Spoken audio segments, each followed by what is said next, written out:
Patuloy ma ay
na available yung ah, room na kung saan ibuburo lang labi ni Brother Bobby is this coming Wednesday pa, no, tentatively.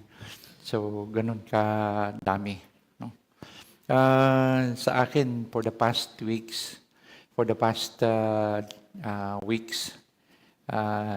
isang kabatchmate ko nung high school, pagkatapos ng Pasko, bigla na lang nagkasakit din, nag-arrest. No? At tapos, yung isa rin na kababata namin, kaklase ng kapatid kong si Jerry, yung bunso. Pagkatapos din ng Pasko, 28, nag-arrest din. Lahat sila nagpo-post ng mga happy moments. Yung bang hindi mo ina-expect na sudden yung pangyayari. No? And then, si Brother Bobby, pinost ni Ice kanina na yung kanilang pagtitipon-tipon bilang mga kamag-anak at mahal sa buhay na kung saan nandun pa nakangiti. And then suddenly, something like this happens. No? Napapaisip tayo na sabi ko nga, ang kamatayan talaga is dumarating sa panahon na hindi mo na-expect. No? Sana nga may mga paalaman na sinasabi natin na yung iba dumadaan pa sa proseso. Tapos unti-unti makikita mo yung kanilang pagkawala. No? Pero may time na talagang it comes to you as a shock na bigla na lang darating at pagkatapos, ano nangyari? Wala na agad. So,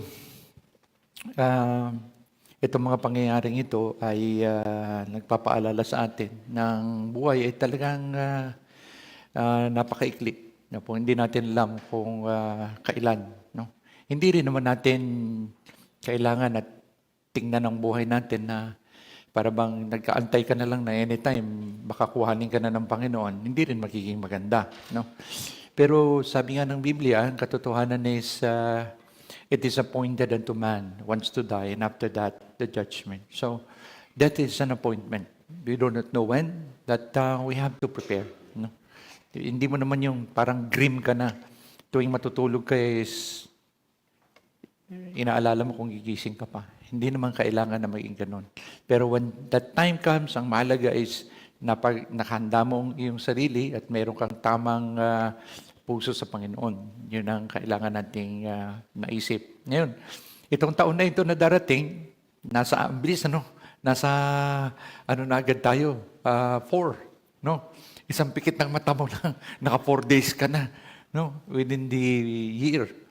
So, meron pa tayong, hindi naman, leap year ba ngayon din, no?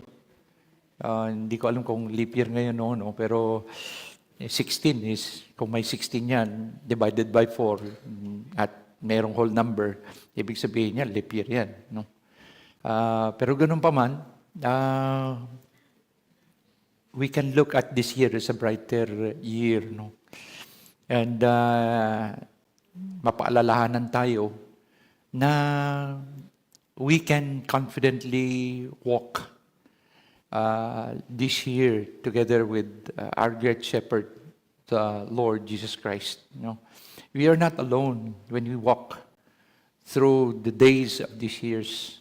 We do not know what's ahead, but all we know is the Lord is before us. And there are only things that we need to remember. That as a shepherd, He is not behind us. He will always be before us. And as a shepherd, He always would speak to us to give us direction and light. And the only thing that we should do is to follow His lead and follow His voice. Po? Kaya kahit maliwanag yan, makikita mo siya. Maliwanag eh. Pero sa gitna ng kadiliman, mapapakinggan mo pa rin ang kanyang tinig na naggagabay. At laging nandyan. That's why, paano we are going to be reminded by this particular song of who God is to us. Kasi if there is any relationship between us and the Lord, ibig sabihin, may isa lang ako nakikita. It's not only God God, pag sinabi mong siya ay Diyos, He is over all, He is all-powerful, He is omniscient, but He is parang unreachable to us. Those are His incommunicable attributes na tinatawag. But how is He related to us? Now, I believe the best title that relates us to God is not the title only of a Savior, but the title of a shepherd. A shepherd can only be a shepherd if he has a sheep following. Tama? He cannot be a shepherd by virtue of his work because he is called a shepherd by virtue of his relationship to his flock. And ang napakaganda nito is siya ang ating dakilang pastol. At ibinigay niya ang pagmamahal niya sa atin nung siya ay mamatay para sa atin. Greater love can no man show, except that, sabi nga natin, the shepherd gives his life for the sheep. And there can be no greater perhaps title that we can relate to him. But he is our shepherd. And so, as we open our Bibles, let us again be reminded of who the Lord Jesus Christ is to us. Let's open our Bibles to a very familiar psalm, which is Psalm 23, so that we'll be able to remember who He is to us. Can you please show the verse as it is shown? I believe most of us have memorized this, So may I request everyone to please stand, and if you have memorized this, recite it with me. If you have not, then read it with your eyes. Psalm 23, if you are there, then Psalm 23, say amen. Amen. Psalm 23, and we're going to recite or read this verse in particular, verses 1 to 6. Ready? Read. The Lord is my shepherd, I shall not want. He maketh me to lie down in green pastures. He leadeth me beside the still waters. He restoreth my soul.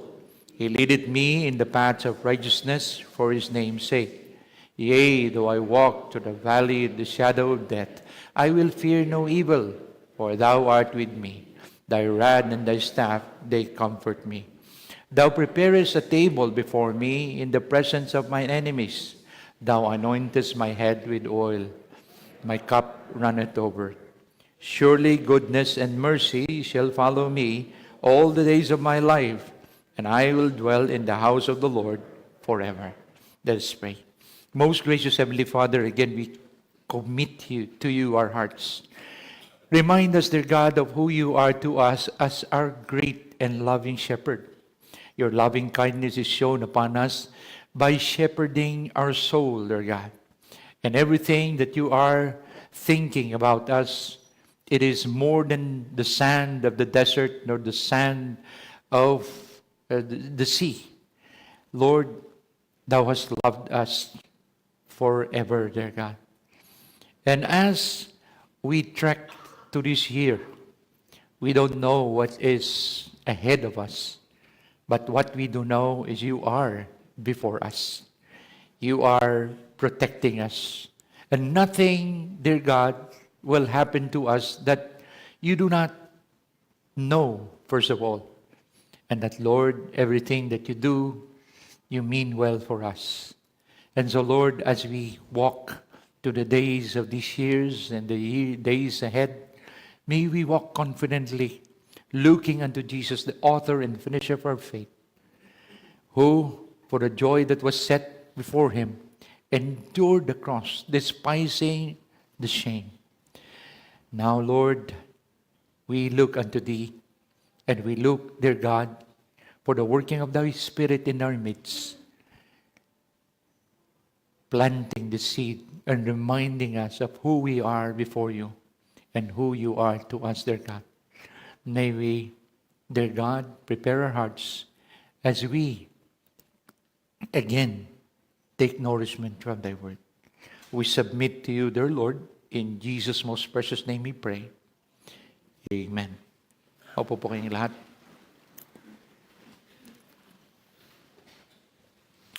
Minsan na po akong sa bahagi ng aking buhay ay nag-alaga ng mga hayop. No? Being the, sabihin natin, the fifth child in our family, apat na babaeng sunod-sunod at ako po yung panganay na lalaki. So, it was upon my shoulder to follow my father, as he bids me to go there, there and here, and take care of his goats, na mga 100 heads ng goats. Ngayon, hindi ko alam na masusubok yung pasensya ko dahil kambing yung aking aalagaan. At ang tigas talaga ng ulo ng kambing, no? Hindi sila yung tipo ng mga tupa na pag tinawag mo, lilingon sa iyo and they're going to follow. Talagang matigas ang ulo ng kambing, no? Masusubok talaga yung iyong pasensya. Kapag ihilahin mo na sila, lumalaban sila, nagpupumiglas sila. Ayun, subukan nyo mag-alaga ng kambing para malaman nyo kung paano masubok ng kambing ang iyong pasensya. No? At hindi sila yung isang tawag mo makikinig. Hihilahin mo talaga sila. Tinitirador ko nga para lang itaboy sila. No? Okay, may hawak akong stick. Pagkatapos, hahabulin ko sila sa isang direction para lang sila umapon doon sa kanilang silungan. No? Yun yung trabaho ko noong ako po ay maliit pa. Mga siguro 10 years old to 12 years old ako. Yun ang ginagawa ko hanggang mag-high school ako. Pagka sinabi ng tatay ko na pupunta ka. At ikaw mangunguna. Hindi madali. Pero nakadepende rin sa amin kung saan namin sila dadalhin at kung saan namin sila pakakainin. Nagkaroon ako ng pagkakamali. Sabi ng tatay ko, boy, itali mo yung kambing, sukatin mo para hindi siya aabot doon sa kanal. Alam niyo yung mga bata, nagmamadali, kailangang magawa lang yung dapat gawin. Itinali ko yung kambing, pero hindi ko na inisip na ito ay aabot doon sa kanal. Yung kanal, lampas sa akin. Siguro mga 1.5 ko. No? Yun, kinabukasan, bigti yung kambing. Tinitignan ako ng tatay ko, hindi ako makaano sa kanya dahil kapabayaan ko. No? Pero no, nakikita ko yung kambing, hindi mo pwedeng kainin yung nabigting kambing. So, kailangan maglibing ng kambing. At doon nakikita ko na kailangan talagang maging mapagbantay ka dahil nasa sa iyong kamay yung safety nila. Kailangan maging maantabay ka para masigurado na kumakain sila ng maayos. Pag may sakit sila, kailangan alam mo kung paano sila alagaan. Na po? So, hindi madali na mag-alaga nitong mga hayop ng kambing. Na po. Hindi po ako nagmumura itong mga kambing. Pero pagdating sa mga tupa, kakaiba. At sinasabi ng Biblia, sabi nga, isa sa mga dumbest na hayop ay itong tupa. Dahil ang mga tupa, susundan nila yung damo na kakainin nila. Na hindi nila namamalayan na mahuhulog na lang sila, kakain sila ng kakain hanggang ikamatay nila. No? So, kailangan talaga nila ng magpapastol sa kanila. Kung hindi, malalagay sila sa panganib, wala silang proteksyon. Hindi nila alam kung sa gitna ng mga disyerto, kung saan pupunta at saan nila mahahanap yung tubig at ganoon din yung damo. Kung kayo ay mapupunta sa Israel, sa southern part ng Israel at nakita niyo yung mapa, maraming nangangalaga ng tupa doon sa south. At pag tinignan mo yung lugar na yun, dry land yun. Walang masyadong mga halaman na tumutubo o damo na tumutubo. So kailangan talaga nila ng pastol na maggagabay sa kanila. At yung kinakain nila, hindi lang mga damo, kung hindi yung mga minerals na nakakabit sa mga lupa. No? Kaya magtataka kayo, paano nabubuhay itong mga tupang ito? Nabubuhay sila dahil meron silang pastol na naggagabay sa kanila at nangangalaga sa kanila at nagdadala sa kung saan pwede silang manginain. Si David ay hindi kakaiba sa ganitong relasyon. Siya po ay isang pastol. Nung papahiran na ng langis, sila ng 7 magkakapatid na lalaki, dahil may kapatid silang babae na ikawalo, siya po yung tinatawag nating pinakabunso. At nung hahanap na ng ipapalit o papahirang langis na balang araw ay papalit kay David, papalit sa haring si Saul, dahil nireject siya ng Panginoon, papahiran niya yung panganay, pero sabi ng Panginoon hindi. Papahiran niya yung pangalawa, pero sinabi ng Panginoon hindi. At sabi ng Panginoon, huwag kang lumabas sa kanyang panglabas na anyo o sa kanyang pangangatawan. Dahil ang Diyos ay hindi tumitingin sa panglabas na anyo. Ang Diyos ay tumitingin sa kanyang puso. So, nung yung 6 ay hindi mapahiran ng langis, when the 6 children of Jesse was presented and no one among them was chosen of the Lord, he said, is there anyone else? At sabi nila, meron pang isa, pero yung nag-aalaga lang yun. Hindi nga nila naiisip na si David ang papahiran ng langis. Ang tingin ng tao at panukat ng tao ay iba sa panukat ng Diyos. Pero nakita niya ang isang kabataang ito na nakaranas ng hirap dahil siya yung pinakabunso. At being an Eastern culture, alam niyo na, kapag ikaw ang bunso, ikaw yung utusan ng lahat. Ano po? So, kumbaga sa ating mga Pilipino, kapag ka ikaw yung bunso, si ate, si kuya, ikaw sa Ilocano, ikaw yung sikat na tinatawag. Alam niyo ba yung sikat sa Ilocano? No? Sikat agaramid daytoy, sikat agaramid dayta, ibig sabihin, ikaw ang ibig sabihin, ikaw ang gumawa nito, ikaw ang gumawa niyan.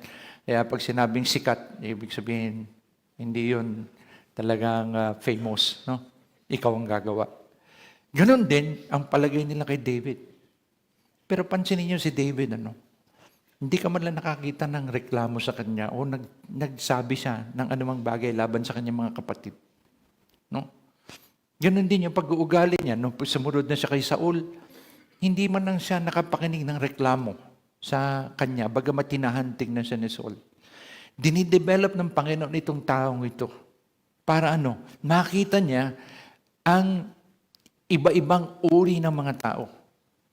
Dahil hinuhubog siya ng Panginoon para maging pastol ng Israel. Isang hari. Hari, ngunit isang lingkod. Sabi nga natin, doon siya natuto ng tinatawag na servant leadership. At sa kanyang karanasan bilang pastol, doon niya nakita ang puso ng isang pastol. Doon niya naranasan kung ano ang Diyos sa kanya. At sabi niya, the Lord is my shepherd. Biro mo, may pangalan ng Diyos, si Yahweh, si Jehovah. Ibig sabihin, may pangalan ng Diyos, may titulo ang Diyos. Pero sabi niya, si Yahweh, si Jehovah ang aking pastol. At yung binanggit niyang pangalan na Jehovah, capitalized po yan, nakalagay, the Lord is my shepherd. This particular name of God was mentioned in Exodus chapter 3. When the Lord revealed Himself to Israel, sabi ni Moses, sabi niya, anong pangalan ang sasabihin ko? Pag sinabing pangalan, it's not the name by itself. It is the title. Ang in-emphasize po doon, by whose authority am I going to speak to them? Or whose authority will I represent? What name? Sabi niya, the name is not the name itself but the title. Kaya pag sinabi mong name ng Panginoon, sabi niya, I am that I am. Kasi there is no particular title that fits and describes the wholeness or the fullness of God. Yahweh, the self-existent one who inhabits eternity. I am that I am. At itong namakita ito, lalong natutunan ni David kung sino ang kanyang Diyos sa kanyang karanasan at pakikipag-ugnay sa Diyos. Sabi niya, this is a confession. The Lord is my shepherd, and therefore I shall not want. There is no perfect shepherd besides the Lord, the shepherd of Israel. Siya ang naggabay sa Israel 40 taon, paikot-ikot, hanggang sila ay makapasok sa lupang pangako at hanggang ngayon, siya pa rin ang pastol ng Israel. Sabi ni David, the Lord is my shepherd. It was a personal decision that he made as he looked at the Lord who inhabits eternity and relates himself with the Lord, that the Lord will be what? His all-sufficiency. Alam mo yung nandun ka, sabi nga, I shall not want. Hindi ako mangangailangan. God, my shepherd, is my sufficiency. I am at peace with God. I will not worry and be content for what I have and with my situation because the Lord is my shepherd.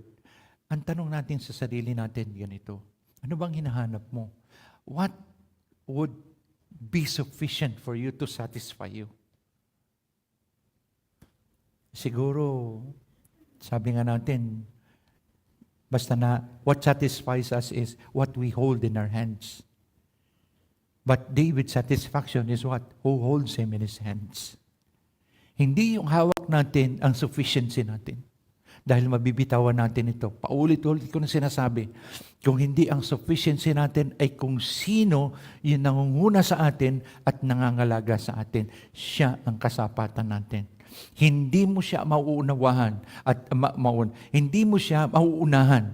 Wala kang lalakaran na hindi kanya pinangunahan. You only follow the footprint of the shepherd. Kaya sabi niya, siya ang aking kasapatan. Ngayong panahon natin na ito, pataas ng pataas ang bilihin. Hindi naman sabi natin, humahabol ang sweldo ng tao. Na marami tayong inaalala. Ilan ang anak mo? Paano mo pag-aaralin ng anak mo? Kahit anong problema na isipin mo ito in the future, masyado tayo kasing advanced, no? We are now, kapapanganak pa lang ang anak mo, katulad ko, iniisip ko na paano ko siya pag-aaralin sa college. Tama? Kasi you need to be prepared.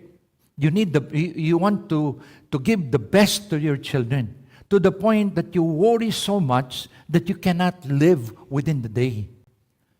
Sabi ng Biblia, sufficient unto the day is the evil thereof. Kailangan mabuhay tayo one day at a time. Na hindi tayo magiging warrior kung hindi warriors. Di ba? Marami tayong kabilasahan na ihila sa ating isip ang sinasabi ng Panginoon, but seek ye first the kingdom of God and His righteousness, and all these things shall be added unto you. Ano yung seek ye first the kingdom of God? Ibig sabihin, the rule of God. The rule of God or the Word of God that directs us. Saan natin makikita yun? Sa salita ng Panginoon. Tama? You seek the will of God as revealed in His Word. And then, when you understand the will of the Lord, you have to do it according to His way. Yun ang sinasabi ng salita ng Panginoon. And all these things shall be added unto you. That is a promise by the Lord. Ito pa, anong patutuon yun, Pastor? Kasi God is not a man that He should lie. Di ba? Hindi siya sinungaling. Hindi siya pabago-bago ng isip. Sabi nga sa Romans, sabi niya, kung ibinigay niya ang kanyang bugtong na anak para sa ating kapakanan, ano kaya ang hindi niya kayang ibigay para sa atin? If the Lord has given His Son to die for our sins and for our salvation, what else would convince us that God will provide all our needs? Diba sabi nga, but my God shall provide all your needs according to His riches in glory in Christ Jesus. The shepherd is our all sufficiency. Kayo mga magulang na nandito, iniisip ninyo ang kapakanan ng inyong mga anak. May kasabihan tayo, kanin na lang na isusubo mo, ibibigay mo pa sa kanila. Kung ikaw mismo ay marunong mag-alala at magpaubaya na ikaw ay magsasakripisyo para lamang mapagaan ang buhay ng iyong mga anak, hindi kaya ang Diyos ganun din at higit pa ang pag-iisip niya patungkol sa atin? So never doubt the capability of God to provide all your needs.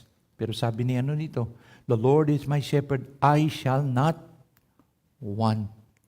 That means, mga kapatid, matuto ka na kung meron ka, magpasalamat ka. Ang yung wala, ipanalangin mo. Dahil kung hindi yun ibibigay ng Panginoon sa iyo, ibig sabihin hindi mo kailangan. Kung yung hiningi mo ay ito at yun ay second best, ibibigay ng Panginoon sa iyo yung best. Kasi ikaw mismo na magulang, kaya mo at iisipin mo na ibigay ang pinaka maayos at maganda sa iyong mga anak, ang Diyos pa kaya? Di ba? Matatalo mo ba ang Diyos sa pagmamahal? So sa atin, mga kapatid, huwag nating pagdudahan na sa taong ito, God will always be our own sufficiency.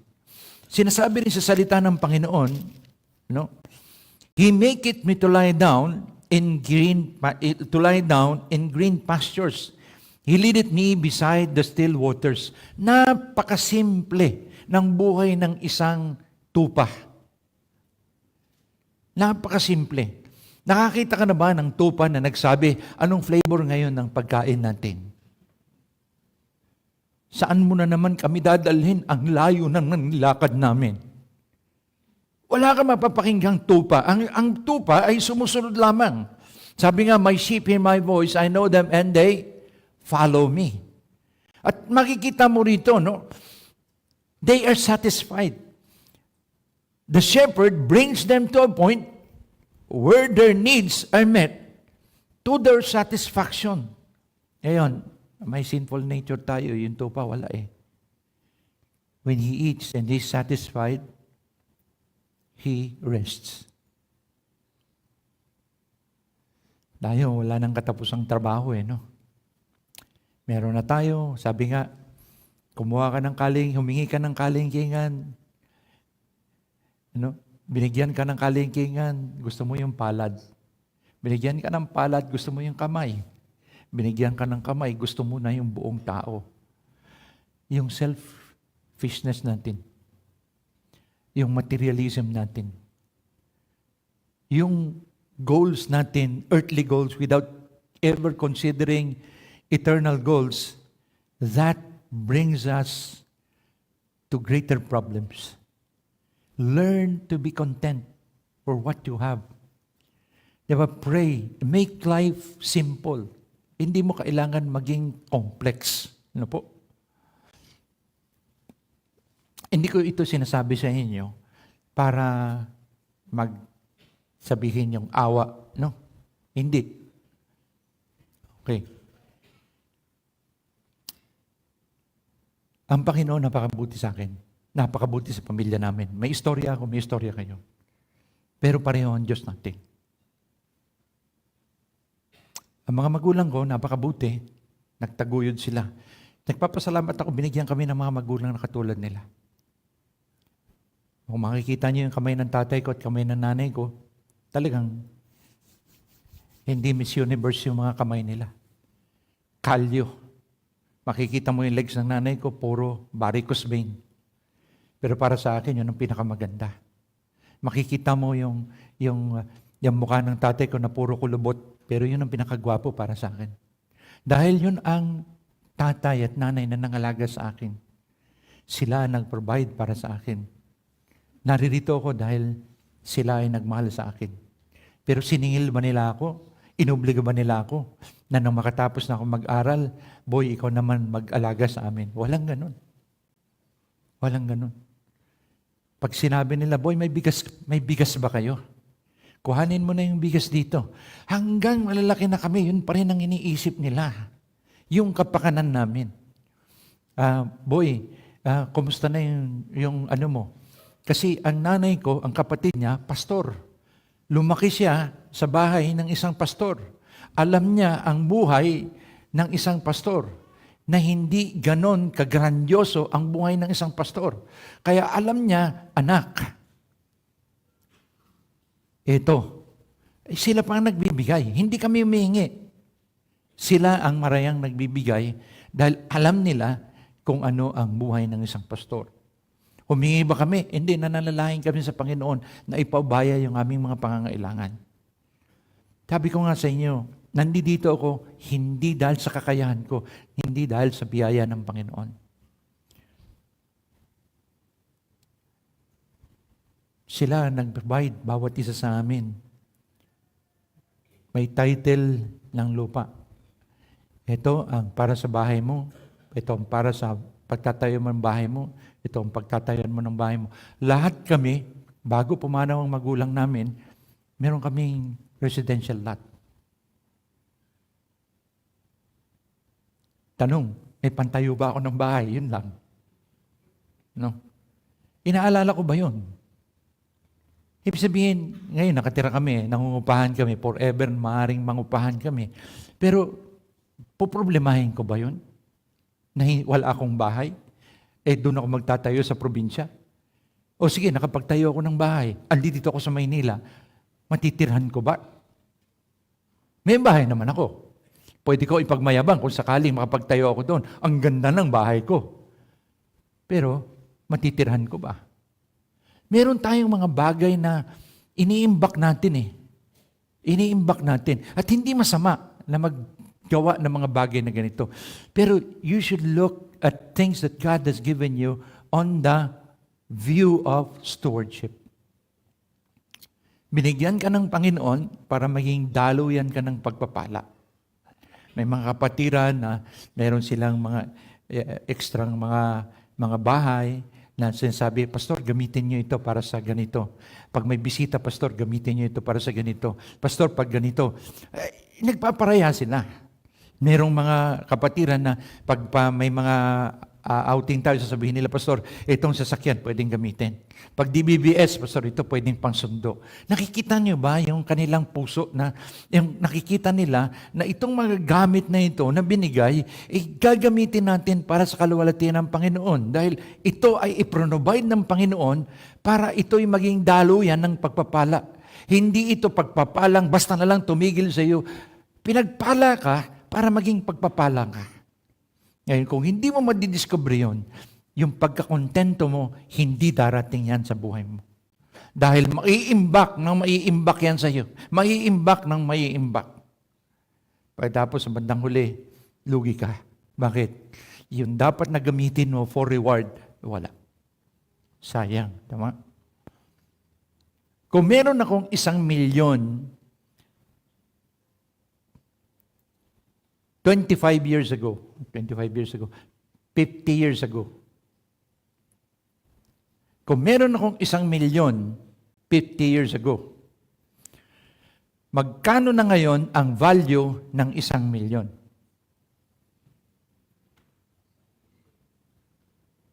Oh, bigyan ko kayo halimbawa. Ang 300,000 noon, sa panahon ngayon, 9 million ang katapat. Kasi alam ko yun, bumili kami ng bahay, 300,000, 1980. Binenta nila 9 million recently. So, 300. Naging, kung 1 million yun, magkano yung ano niya? 1 million ngayon. Magkapareho ba ng buying power yon? Hindi. Kung meron kang 1 million noon na inipon mo at inimbak mo, tapos 1 million pa rin siya ngayon, maaaring 500,000 lang ang kanyang value. Hindi mo nawalan. May million ka, pero hindi na makabili ng ganung halaga. Kung ininvest mo yun noon, maaaring mas tutubo siya ngayon. Lalo na kung i-invest mo sa mga bagay na pang walang hanggan. 2 piso. Ito ha. Magkano ang isang gospel tract? Piso. Sabihin na natin, 2 piso. Isang gospel tract. Tinatapon lang ng mga tao yan ng iba eh. Tapos, yung isang gospel tract nakuha ng isa. Na-save. Dahil na-save siya, naging pastor. Dahil naging pastor siya, lalo siyang naging maalab sa pagsa-soul winning at hinikayat niya na mag-soul winning yung iba. Magkano investment, mga kapatid, for eternity? Magkano? 2 piso. Pero ang tubo, grabe. What shall it profit a man if he gains the whole world and loses his own soul? What shall a man give in exchange for his soul? Kaya sa taong ito, mga kapatid, tignan natin what satisfies us. Are the things that matter for eternity, the things that satisfy us. Totoo, mga kapatid, bigyan mo ako ng regalo. I will be satisfied, but for a moment. But when I see people living and building their lives for the Lord, sasabihin ko sa sarili ko, nako, it is, ano ba yung kanta? It shall be worth it all. Pag nakikita ko yung mga kapatid, halimbawa, sabihin na natin, nakikita mo yung mga nagtatakbuhan pagdating namin dito, yung sila Arjan, mga maliliit pa yan eh. Tama? Alam mo, pagdating ko dito, si Arjan, ganyan na. No, lumaki lang talaga yan. At saka sumobra lang. Hindi, joke. Okay. Maliliit. Ngayon, meron na silang mga plano sa buhay. Yung iba, nagpaplano na mag-asawa, magtatayo na ng pamilya nila. Ito na yung henerasyon na ngayon, bubuo sila ng isang pamilya makadiyos. Ibig sabihin, mga kapatid, yung ininvest namin na time, yung buhay ni Pastor Pat, yung buhay ng kanyang sambayan, buhay ni Ate Sheila, it's worth it. Bakit? It earns something that matters for eternity. Mga kapatid, can you point me? Because I'm trying to get your attention on this. Can you point me a person that you witnessed to and invested your time, money, and effort who is now winning a soul for Christ? Di ba? Isang track. Pero tingnan mo na yung mga kaluluwang naabot dahil mayroong isang tao na sumampalataya. That ought. Kaya pag tinitingnan ko yun, iniisip ko, wala akong bahay. Wala akong, sabihin natin, yaman na milyon-milyon. No? Pero pag tinignan ko yung mga kapatiran na nagpapatuloy sa Panginoon, pag nakikita ko yung mga bata, mga anak ni John, no? At iba pang mga anak na nandito na nagpapatuloy, na dati sila yung tinuturuan sa Sunday School, sila na ngayon nagtuturo sa DBBS, sila na ngayon yung nagsusoul winning. Lord, thank you so much because I am satisfied, I am content. You know what? Life is simple. Our main objective is simple. Whether therefore you eat or drink, or whatsoever you do all to the glory of God. That ought to be the motto that we go through each day. I am going to live for the glory of God. And that would bring satisfaction. and contentment in your life. You may have all the ambitions in life that you want to. That when you finish your school, you want to buy this, you want to buy that. Talagang no? Sabihin natin, yun na agad ang nasa isip natin. But no, spend your time, money, and effort for things that matters for eternity. Your job are just tools. Your talents are tools. Your treasures are tools for the glory of God. The Lord is my shepherd. He maketh me to lie down in green pastures. He leadeth me beside the still waters. Isn't it a picture of contentment? The Lord is my sufficiency. The Lord is my satisfaction. The Lord is my sustainer. He restoreth my soul. He leadeth me in the paths of righteousness for His name's sake. What is righteousness? Conforming to the Word of God. Yun, ganun kasimple. Kung ano yung matuwid na gusto ng Panginoon, we conform. No po? Talagang walang gagawin yun to, kundi sumunod at umasa sa Kanya.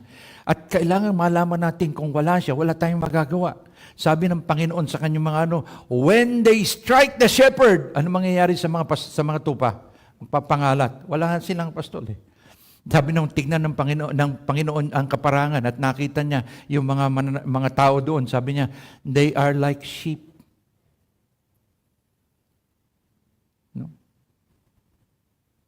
Naawa siya. And He took compassion of them. Anong sinabi ng Panginoon? She looked at them with compassion. Sabi niya. The harvest truly is plenteous, but the laborers are few. Pray ye therefore the Lord of the harvest, that He may send forth laborers into His harvest. Marami ang kailangan na magli-lead sa kanila sa dakilang pastol. Mga kapatid, ang Panginoon, Siya ang nangangalaga sa atin at magsusustain sa atin. Siya yung kalakasan natin. Kaya sabi ni Apostol Pablo, I can do all things through Christ which strengtheneth me. Sabi ng mga banal sa lumang tipan, the battle is the Lord's. Mga kapatid, sa atin, He is going to sustain us. We are standing because He and His Word is sustaining us. What makes you steadfast? Your talent? Your treasures? Your time? What makes you steadfast? Your steadfastness depends on where you place your faith upon. And that is the Word of God. He restored my soul. Hindi ko alam kung anong dinadaanan mo ngayon o pinoproblema mo, mga kapatid. Pero siya ang sufficiency mo. Siya ang satisfaction mo. Siya ang sustainer mo. Dahil siya ay dakilang pastol. Sabi niya, yea, though I walk to the valley of the shadow of death, I will fear no evil, for Thou art with me. Thy rod and Thy staff, they comfort me. He is your security. Talagang secured ka. Ang galing nga, mga kapatid, yung kaluluwa mga secured na eh. Sealed, saved, sealed, sabi ng Panginoon, no? And assured. No? Anong sinasabi sa salita ng Panginoon? My sheep hear my voice. I know them and they follow me. And I give unto them eternal life. And they shall never perish. Neither shall any man pluck them out of my hand. My Father which gave them me is greater than all. And no man is able to pluck them out of my Father's hand. I and my Father are one. Mga kapatid, ito na yung pangako ng Panginoon eh. No? Nothing, absolutely nothing can separate us from the love of God which is in Christ Jesus. We are more than conquerors through Him that loved us. Greater is He that is in you than he that is in the world. You are more than conquerors through Him that loved us. Those are strengthening and encouraging words coming from the Word of God to let us walk confidently, though we walk to the valley of the shadow of death. We do not fear death, but we do not dare death. Okay, we can walk confidently, though we walk to the valley of the shadow of death. Kapag ka may dumaang sasakyan sa harapan mo at tinamaan ka ng anino, mamamatay ka ba sa anino nun? Hindi. Tama? Kailangan yung truck ang sumagasa sa iyo para mamatay ka. Pero yung anino nun, hindi. Kaya hindi natin kinatatakutan ng anino ng kamatayan. Bakit? Kasi siya ang nagbibigay sa atin ng seguridad. Secured. Your past, present, and future are secured. He is your protection. Kaya, pag lalakad kami, siguro napapakinggan niyo yung aking panalangin. Ang panalangin ko ay, Panginoon, alagaan mo kami, ilayo mo kami sa kapahamakan o balak ng tao masama. Ingatan mo kami sa mga desisyon aming gagawin upang hindi kami makasakit o masaktan o magkaaberyaman po ang aming lakaran. No? Ganon din po ang panalangin ko sa aming nasa paligid para sila po ay safe din. Bakit? Kasi siya po yung security natin. So He is our all sufficiency. He is our satisfaction. He is our sustainer. He is our security. No po? Thou preparest a table before me in the presence of mine enemies. No? Thou anointest my head with oil, my cup runneth over. Anong sabi dito? Surely goodness and mercy shall follow me all the days of my life, and I shall dwell in the house of the Lord forever. Assured tayo mga kapatid of a bright and victorious future with Him.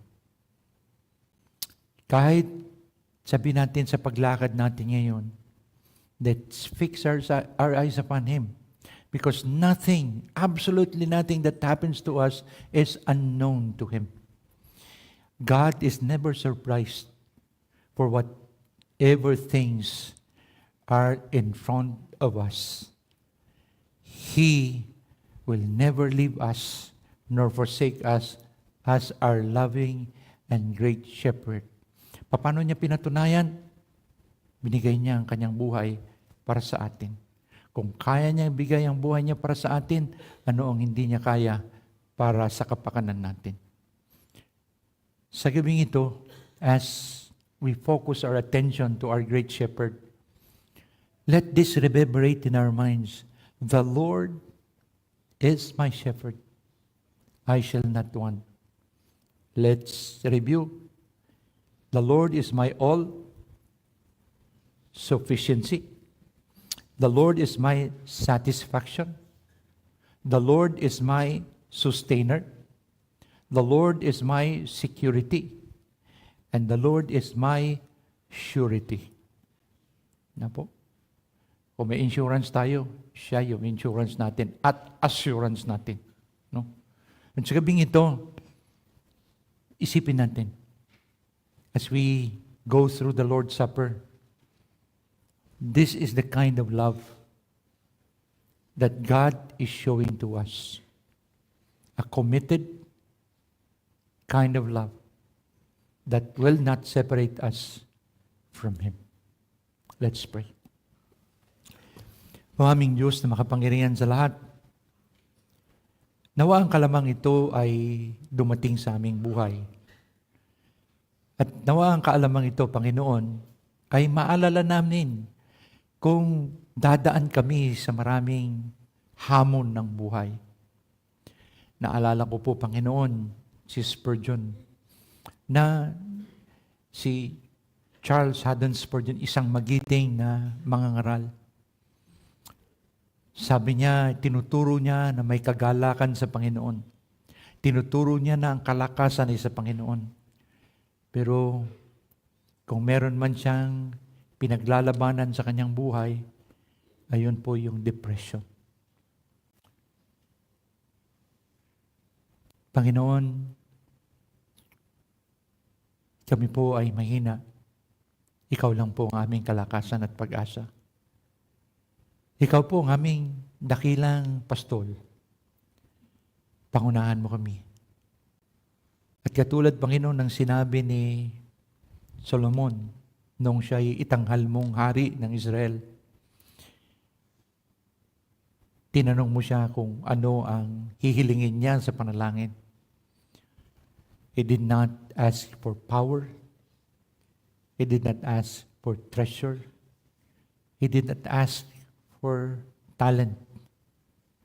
He asked for wisdom. And Lord, our talents will end. Our treasures will be left.